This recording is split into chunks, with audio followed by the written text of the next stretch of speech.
atau bisa kita kurikulum merdeka yang maksudnya penuh ya, kita mulai dari kelas 10. Maksudnya kita mulai dari kelas 10. Jadi nanti tergantung kita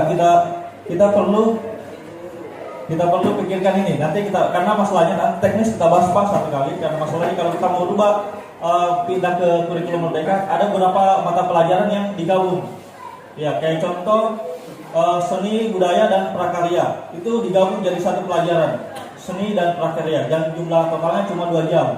Nah ini yang perlu kita, karena ada beberapa guru yang sertifikasinya mengambil jam prakarya, sementara seni budaya juga gurunya sertifikasi, dan ini perlu kita bahas sebelum kita menyusun kurikulum operasional satuan pendidikan, yaitu mengenai nantinya untuk tahun ajaran 2023 dan 2024. Ya, saya pikir itu mungkin tambahan.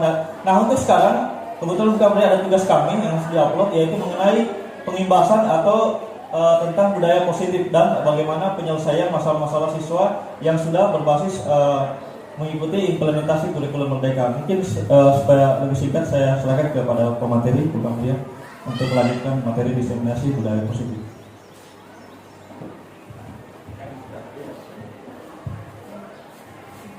Ya, terima kasih Pak Hendrik dan Pak KS atas kesempatan yang luar biasa.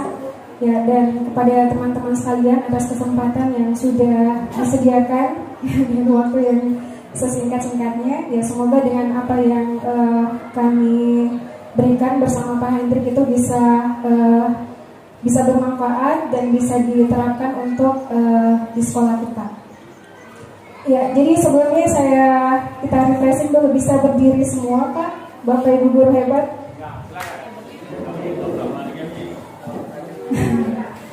Ya, saya mau tanya, ketika saya bilang gimana kabarnya hari ini, alhamdulillah, luar biasa, Allahu Akbar.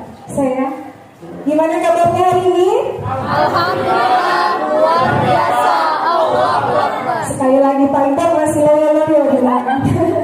Ya, sekali lagi, gimana kabarnya hari ini? Alhamdulillah, luar biasa, Allahu Akbar. Ya, alhamdulillah. Kemudian selanjutnya kita tepuk semangat dulu. Ya, saya contohkan dulu ya. Tepuk semangat. Semangat. Gitu ya. Semangat. Gitu ya. Saya ulang. Tepuk semangat. Semangat. Semangat. Oke, saya ulang ya. 1, 2, 3. Tepuk semangat. Semangat. Iya, alhamdulillah, luar biasa. Ya, biar mengantuknya hilang. Ya, baik. Ya, bismillahirrahmanirrahim. Rabbi syrahli sadri wa yassir li amri wahlul 'uqdatam min lisani yafqahu qawli. Ya, teman-teman guru hebat, beradanya saya di sini bukan berarti saya lebih hebat. Ya, masih ada teman-teman semuanya yang lebih hebat. Ya, jadi insya Allah pada kesempatan ini kami akan membawakan tentang budaya positif. Ya, next Pak Fitra. Ya, apa sih budaya positif itu? Bisa kita lihat di slide. Ya, jadi budaya positif itu adalah merupakan perwujudan dari nilai-nilai atau kebajikan universal yang diterapkan di sekolah. Ya, saya pikir budaya-budaya positif yang sudah ada di sekolah kita itu sudah sangat luar biasa. Bisa kita lihat pagi-pagi, ya, bukan cuma siswa yang membersihkan, ya, tetapi berbareng dengan guru piket itu keliling membersihkan. Itu merupakan budaya positif. Ya, alhamdulillah, saya juga jelaskan kepada fasilitator kita bahwa alhamdulillah di sekolah kita itu Pak, budaya positif itu sudah luar biasa. Ya, jadi tujuan pelaksanaan pendidikan di sekolah yaitu untuk membentuk murid menjadi generasi yang berpendidikan, cerdas dan berkarakter. Ya, jadi kita bagaimana budaya positif ini tidak hanya membuat pendidik kita ini cerdas, tetapi bagaimana dia memiliki karakter-karakter. Ya, semalam kita sudah lihat di WA Group, Bu Asli, Bu Dugani memposting bahwa siswa-siswa kita itu memiliki kreativitas yang luar biasa tanpa harus didorong. Nah, itu merupakan budaya positif. Nah, inilah yang perlu kita pertahankan bersama. Next, Pak Fitra.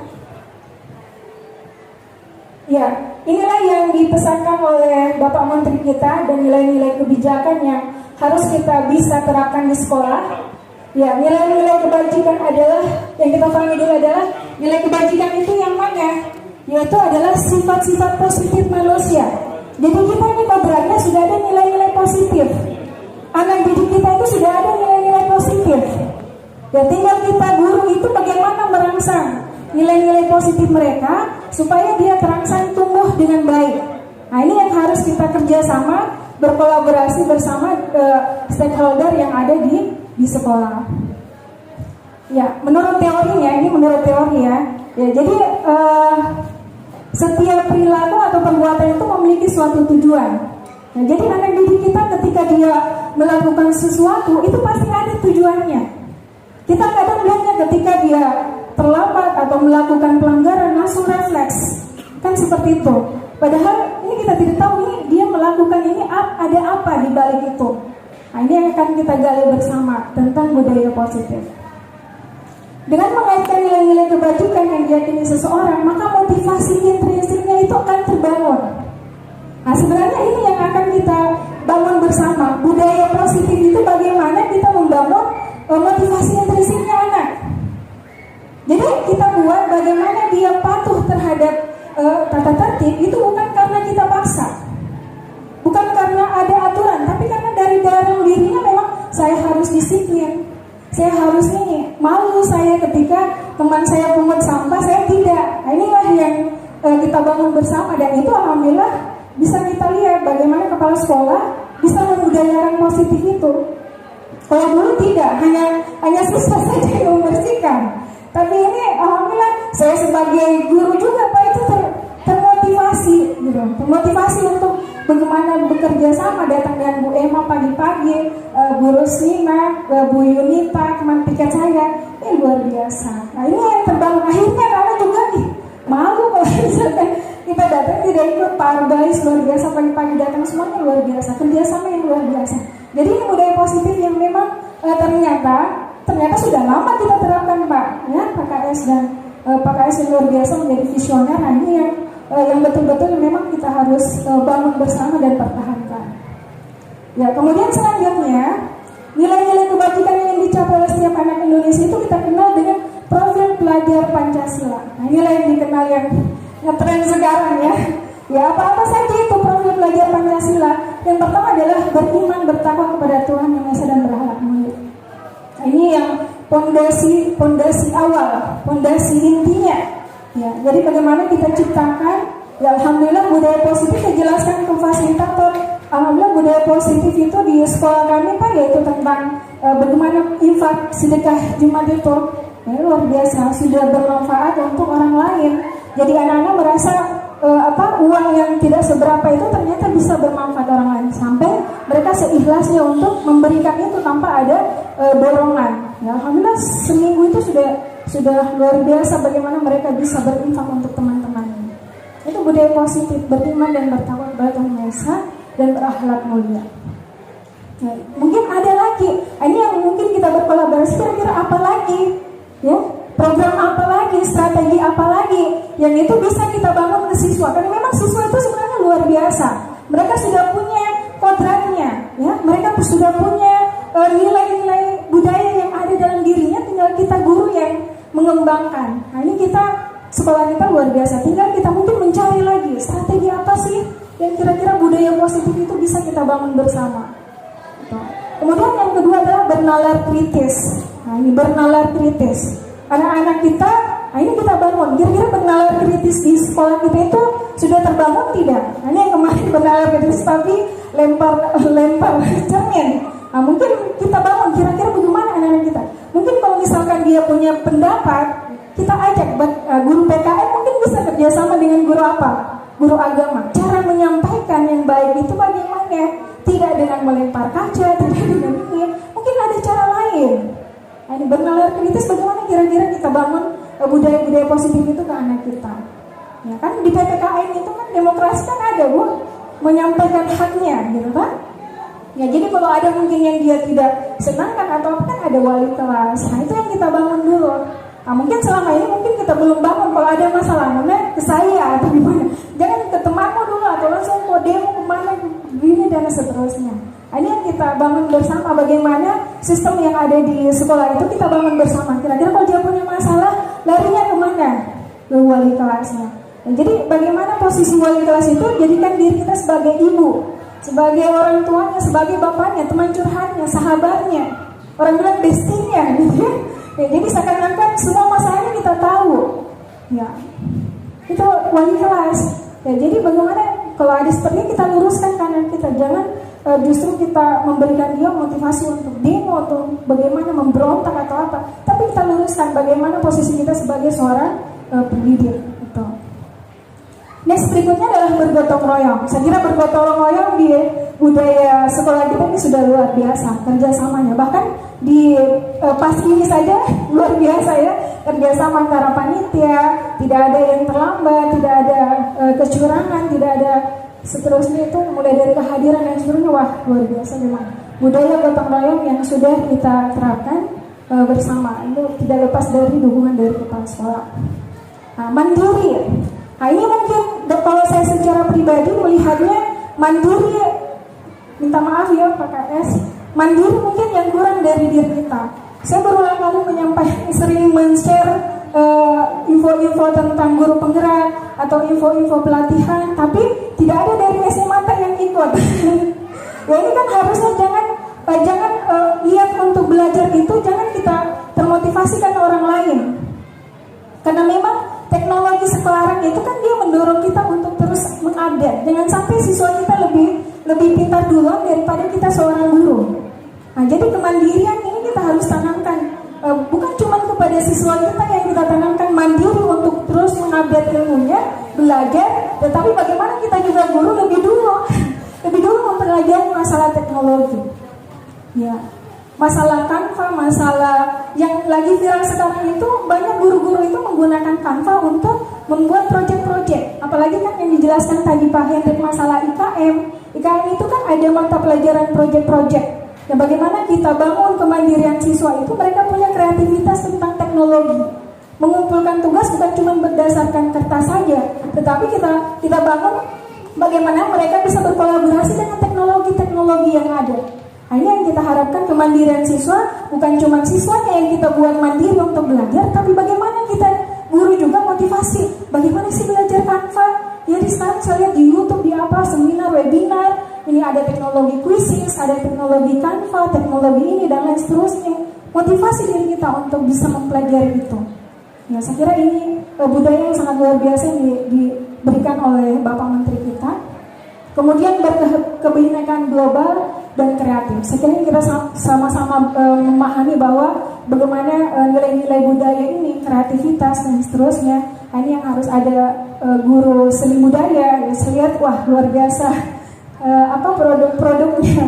Ini kan kreativitas. Nah, ini bisa dipamerkan nanti kalau misalkan ada pameran seni budaya dan seterusnya, itu bisa prakarya dan seterusnya.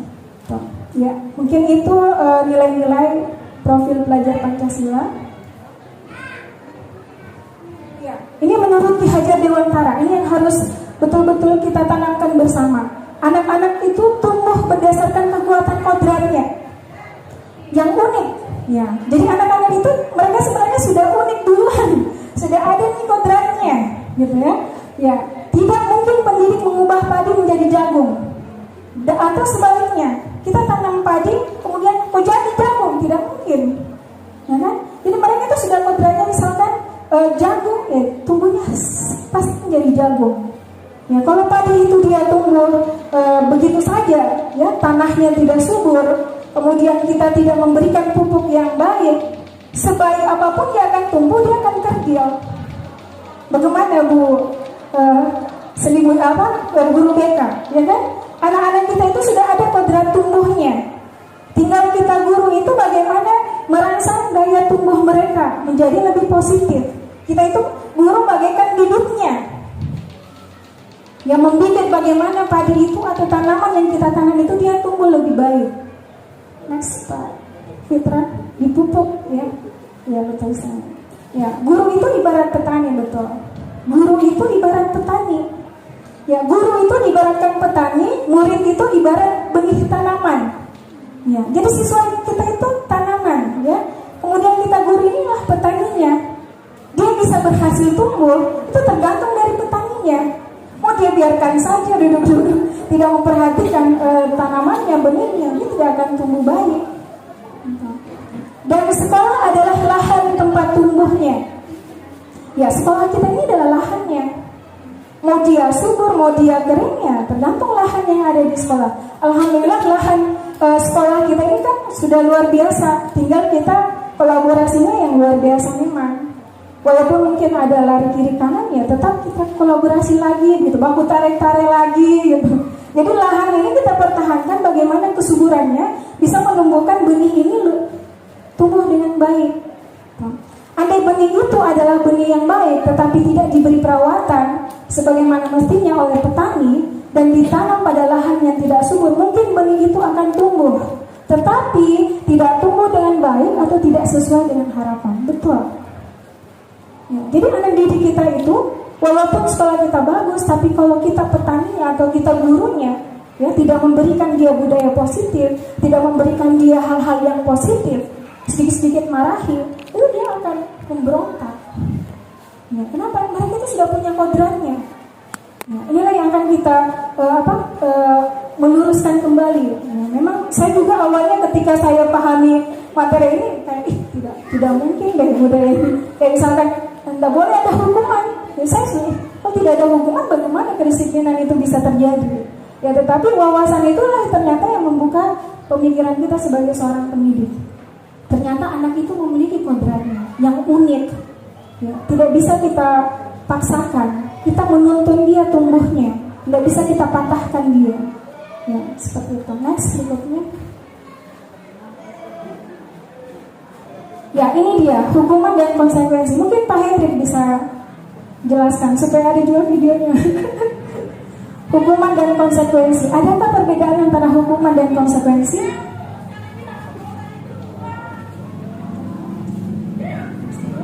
Oh ya, bisa coba. Ya, jadi kita persingkat, sebenarnya ada kuisis tapi saya persingkat saja karena berhubung sudah dibisik. Ya, jadi hukuman dan konsekuensi. Adakah perbedaan antara hukuman dan konsekuensi? Next slide, Putra. Ya, kita bisa lihat di tabel berikut perbedaan antara hukuman dan konsekuensi. Hukuman itu sesuatu yang menyakitkan dan harus terjadi. Biasa anak-anak terlambat langsung push out, gitu kan? Keliling lapangan, itu namanya hukuman. Sedangkan konsekuensi itu sesuatu yang harus terjadi. Ya, sudah ada tata tertib jam 7.15 dia terlambat, ya berarti kita kumpul dia, konsekuensi kan?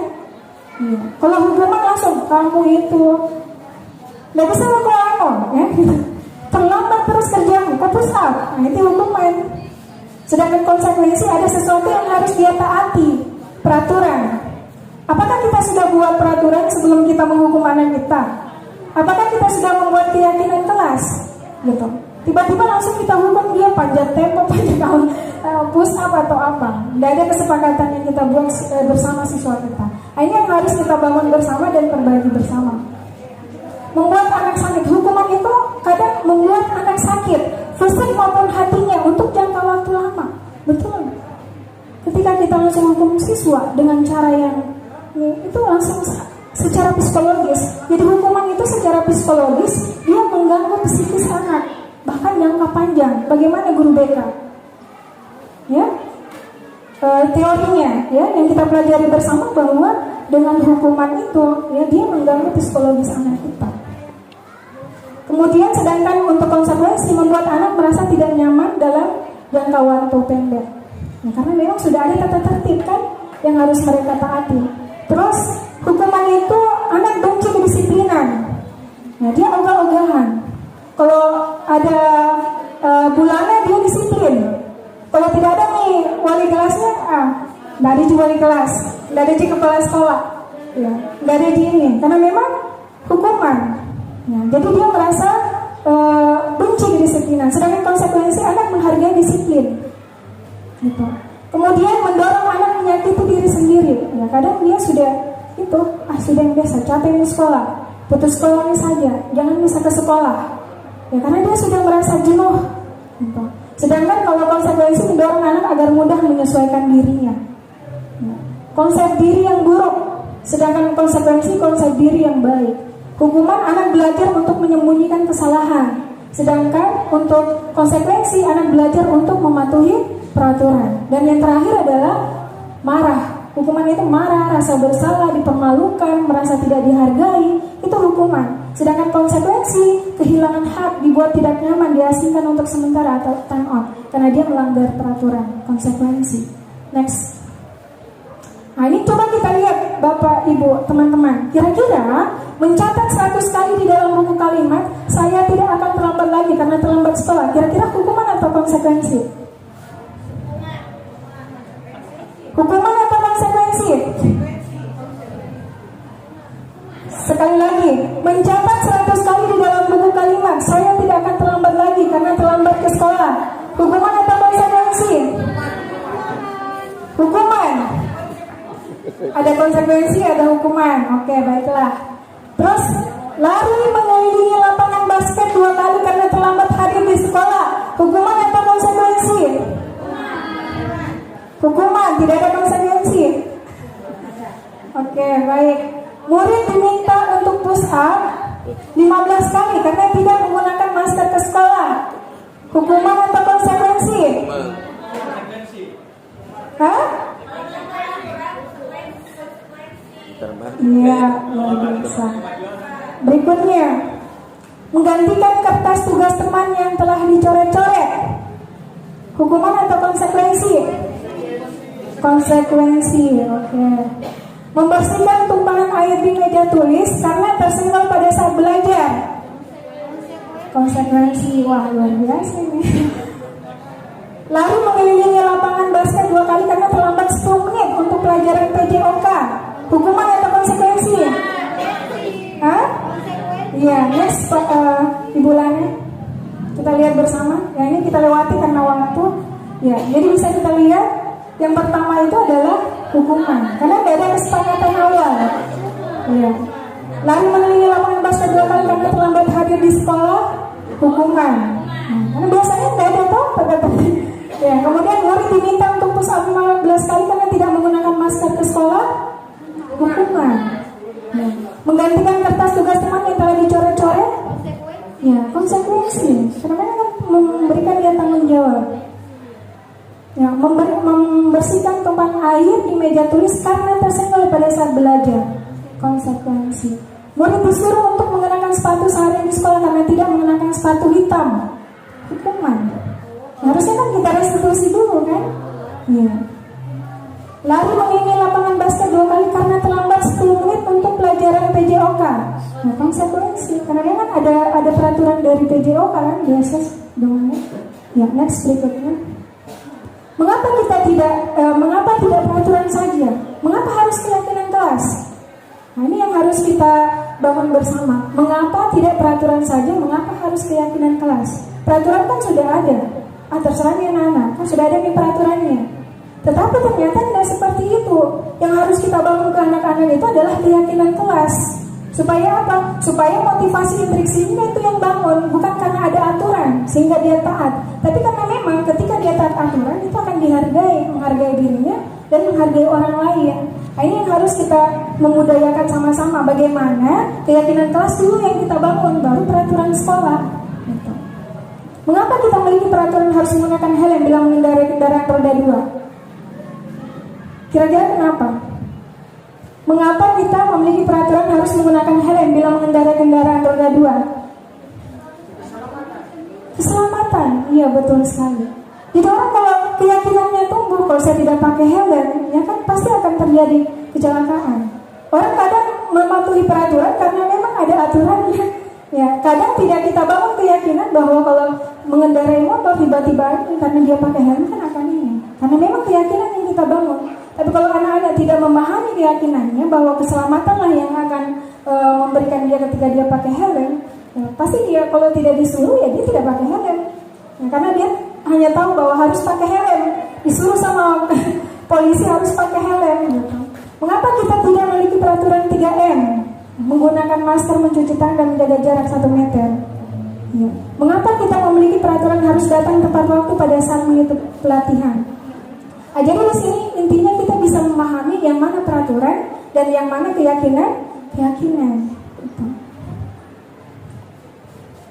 Ya, selalu kembalikan buku ke tempatnya. Apa yang kita bangun di sini? Nah, kalau misalkan pinjam buku di perpustakaan, kembalikan di tempatnya. Apa yang kita bangun di sini? Tanggung jawab. Sudahkah kita membangun hal-hal itu kepada diri anak didik kita? Tanggung jawab. Di sini ada tanggung jawab. Jangan cuma kita suruh terus anak-anak, kalau kau pinjam itu buku, kasih kembali di tempatnya. Kita tidak pernah merestitusi dia, menyampaikan ke dia tanggung jawab itu. Nah, ini yang harus nilai-nilai positif yang harus dibangun. Karena memang itu kalau kembalikan buku itu memang harus pada tempatnya, supaya rapi, supaya apa. Kita nggak harus banyak bicara, tidak hanya menuntun, tapi kita tuntun itu anak didik kita, sehingga dia terbangun keyakinannya, bukan karena ada peraturan. Kan biasanya gitu, karena ada peraturan harus begitu. Jadi kalau tidak ada gurunya dia tidak taat, karena memang bukan dari dalam dirinya, ya bukan karena tanggung jawab yang dia bangun dari dalam dirinya. Ini yang kita sama-sama wali kelas, sama-sama guru membangun itu, budaya itu, bahwa tanggung jawab seperti ini. Dilarang mengganggu orang lain. Apa yang dibangun di sini? Yaitu menghormati orang lain. Sudahkah kita bangun hal itu? Keyakinan-keyakinan itu kepada anak didik kita. Hadir di sekolah 15 menit sebelum pelajaran dimulai. Kau hadirnya? Ya. Harusnya di sini kan ada keyakinan yang dibangun. Apa itu? Yaitu menghormati orang lain dan berkomitmen. Sudahkah dia berkomitmen terhadap dirinya sendiri? Nah, jangan sampai ini kita hanya menuntut siswa jangan terlambat. Tapi untuk berkomitmen itu belum kita bangun sama anak didik kita. Belum kita wali kelas dengan murid kita itu kita belum bangun. Bagaimana sih tanggung jawab itu? Bagaimana sih komitmen itu?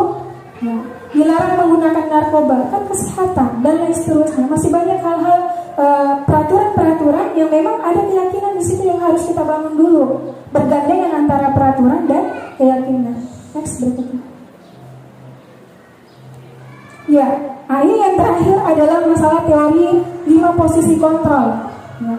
5 posisi kontrol ini yang menurut teorinya itu adalah yang dikeluarkan oleh Dan Gosling dalam bukunya Restitution dan seterusnya, mengemukakan bahwa guru perlu meninjau kembali penerapan disiplin di dalam ruang kelas selama ini. Apa yang dipakai? Coba selanjutnya.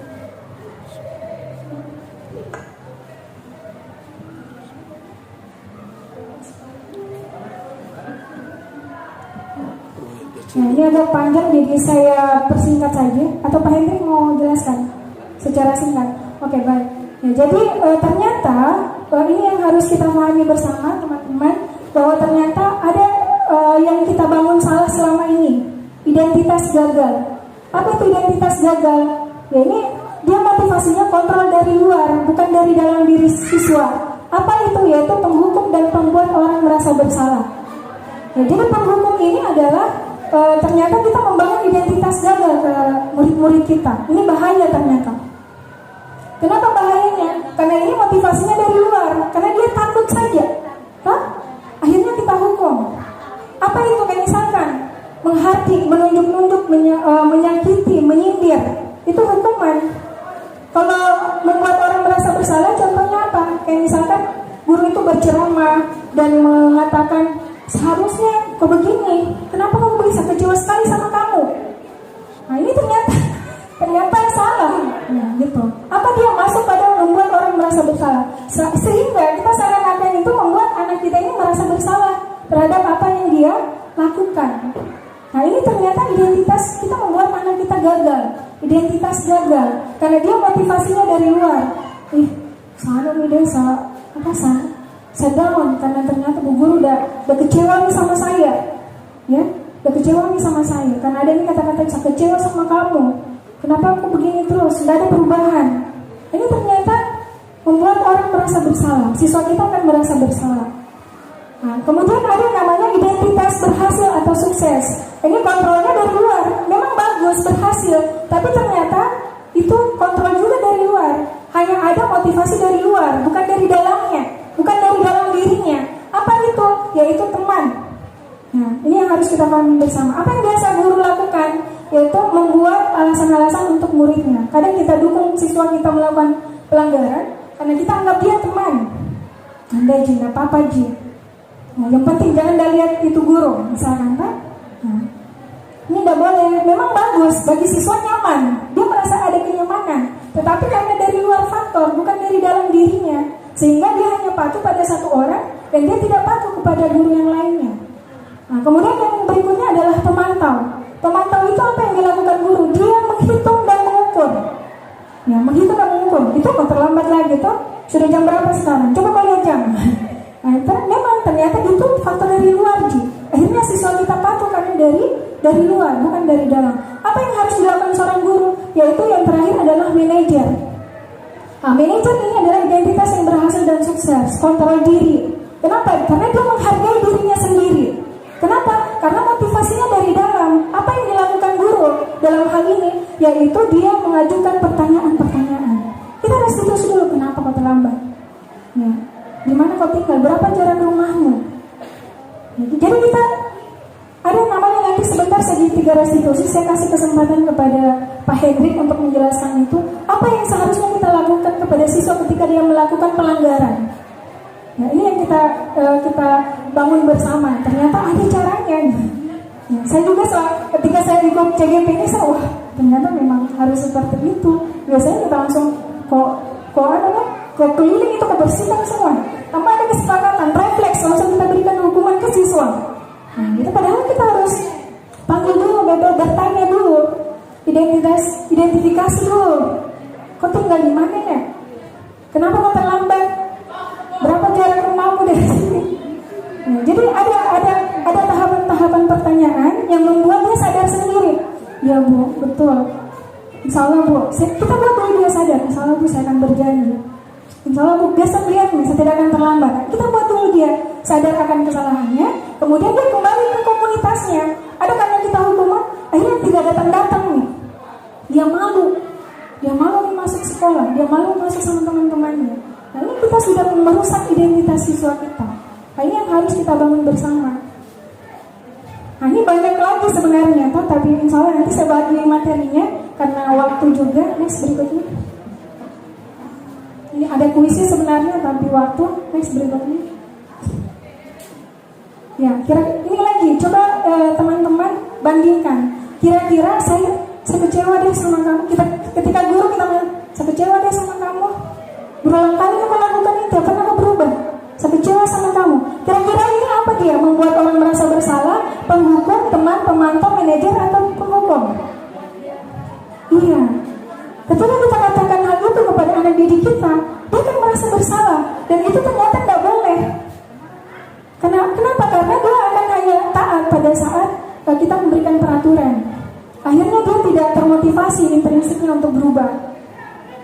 Dia takut nih, dia merasa minder nih. Karena sedikit dia melakukan kesalahan. Akhirnya dia fokus kepada dirinya. Saya salah. Kalau kamu tidak pernah benar melakukannya, ayolah, ya, lakukan demi ibu atau bapak. Kira-kira ini apa dia? Masuk apa? Kamu tidak pernah benar melakukannya, ayolah, lakukan demi ibu atau bapak.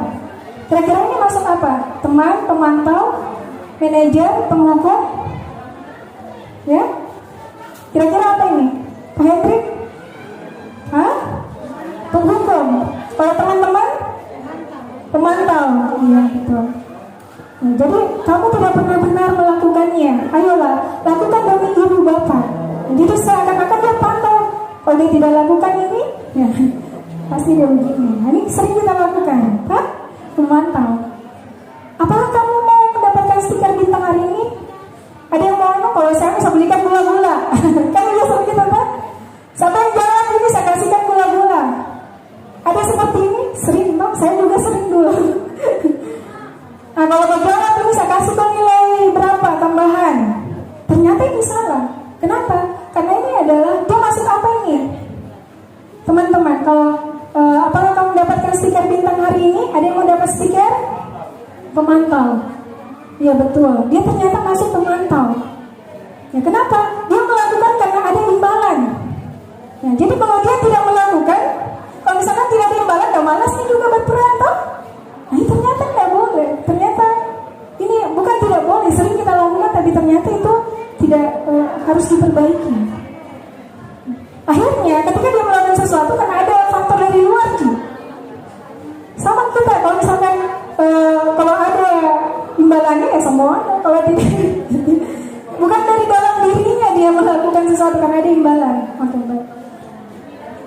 Bagaimana kamu bisa menyelesaikan masalah ini?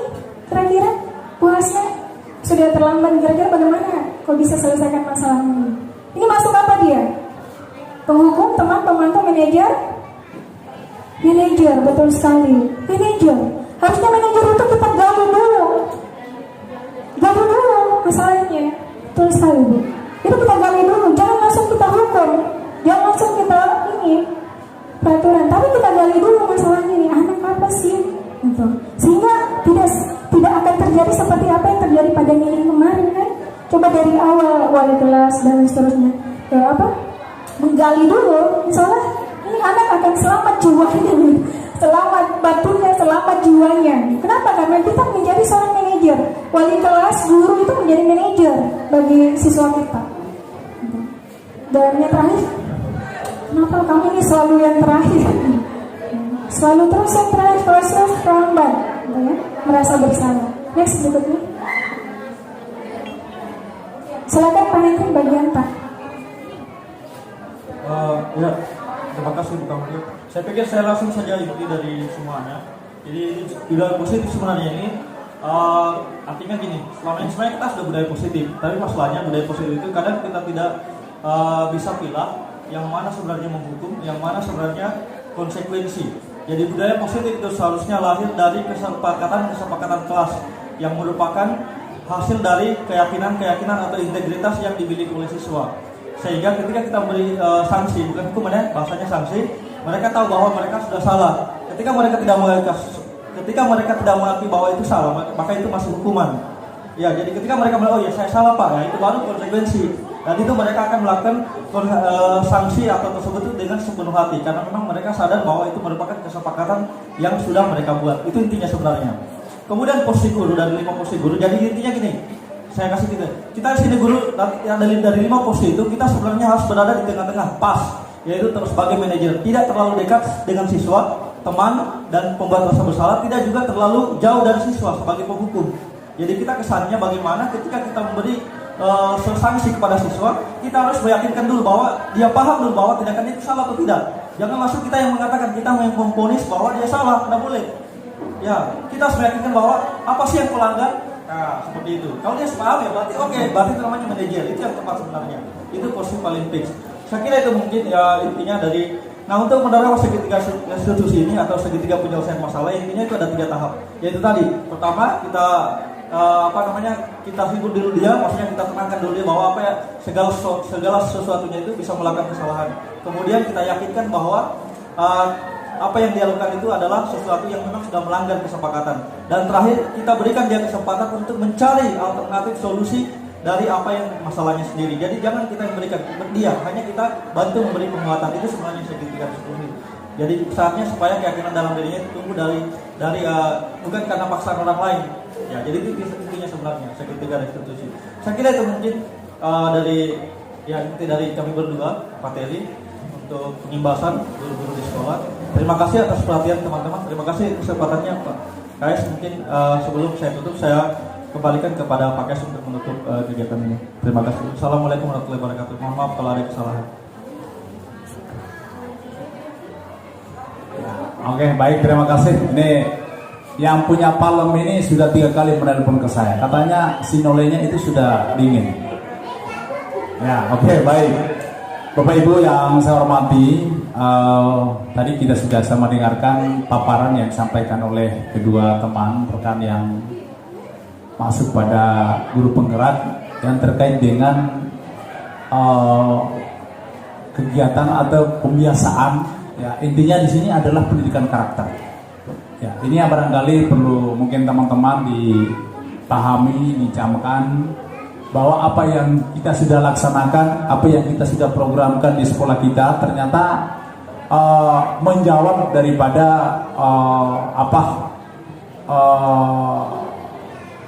sesuai dengan kurikulum Merdeka. Ya, jadi saya mengucapkan terima kasih Ibu Kamria, Pak Hendrik yang sudah memberikan materi, baik itu materi IKN maupun terkait dengan profil Pancasila, dan ini saya harapkan kepada teman-teman kita bisa implementasikan dalam kehidupan kita sehari-hari bagaimana menangani siswa-siswa kita yang tentunya di sini ada berbagai macam karakter yang harus kita kita bisa pecahkan, ya. Jadi ini yang perlu saya sampaikan kepada teman-teman, ya. Saya kira karena masih ada agenda kita, ini yang juga sangat penting, yaitu terkait dengan arisan keluarga besar SMA Negeri 1 Solo, dan di samping juga ada rapat pengurus OSIS terkait dengan persiapan persemi. Nah, sesuai jadwal yang disampaikan oleh Wakasek Kesiswaan bahwa planning yang sudah ditetapkan oleh Wakasek Kesiswaan itu rencananya pembukaan hari Kamis. Dan saya harapkan kepada seluruh para wali kelas untuk memberikan dukungan moral terhadap anak perwaliannya sehingga bisa berkompetisi, ya, bisa mungkin bersaing, tetapi dalam konteks jiwa olahraga dan sportivitas tetap kita junjung tinggi. Saya kira ini yang harapan saya selaku penanggung jawab atau selaku kepala satuan pendidikan. Cukup sekian. Saya akhiri dengan ucapan wabillahi taufiq wal hidayah. Assalamualaikum warahmatullahi wabarakatuh. Saya mohon untuk kita menundukkan kepala seraya kita berdoa sebelum kita menuju ke palem atau ke sawah agar perjalanan kita dapat dimudahkan dan bisa tiba dalam keadaan sehat walafiat. Untuk itu, marilah kita berdoa sesuai dengan agama dan keyakinan kita masing-masing. Doa dimulai.